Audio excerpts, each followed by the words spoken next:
તો ભાઈ કેમ છો મારા બધા મિત્રો? તો બધાને રોમ રોમ અને હાય યલો. અને પછી ભાઈ આપણી ગાડી લઈ અને નીકળી ગયા. આ બાજુ ભાઈ મંડપ સોડાતો હતો અને પછી ભાઈ આ બાજુ હાઈવે પ્લેન હતો એટલે પછી જવા દીધું. પછી ભાઈ આપણે આવી જતા બસ સ્ટેન્ડ અને આપણે ભાઈ હમણાં 3 દાડા રજાયું હતી એટલે બસ સ્ટેન્ડનો નજારો કોક આજ અલગ જ લાગતો હતો. અને પછી ભાઈ આપણે 3 દિવસે દુકાને જવાનું હતું એટલે પછી ભાઈ આપણે આવી ગયા. પછી ઉતાવળમાં ભાઈ રૂમાલ ભૂલી ગયા હતા એટલે પછી રૂમાલ લઈ લીધો. અને આમ તો આપણે શનિવારના ડિસ્પ્લે બદલીએ કારણ કે આપણે રજા હતી એટલે પછી ભાઈ આજે સોમવારના દિવસે આપણે ડિસ્પ્લે બદલવી પડી એટલે પછી ભાઈ આપણે શૂટ ને બધું લગાવી દીધું. આ બાજુ પેન્ટ શર્ટની એક સરસ મજાની જોડી લગાવી દીધી.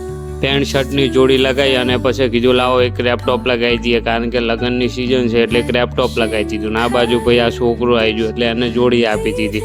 અને આ બાજુ ભાઈ અમારે ખાસું બધું ફેદણું હતું એટલે એસી ચાલુ કરીને કીધું વાળી નાખો. અને આ બાજુ ભાઈ વાળવાનું ચાલુ હતું ને આપણને લાગતો હતો ફૂલ તાપ એટલે કીધું લાવો કરી નાખો એસી. એક આ બાજુ ને એક આ બાજુ ને એક અંદર કીધું 3 કરીએ છીએ. અને પછી ભાઈ જૂનાગઢની અંદર આવી જાય ચા પીવા માટે એટલે પછી પી નાસી ચા પીને આપણો થઈ ગયો તો સમય એટલે મેં કીધું લાવો થોડું ફ્રૂટ લઈએ. આ બાજુ તરાક ને બધું હતું એટલે મેં કીધું લાવો થોડું લઈ લઈએ.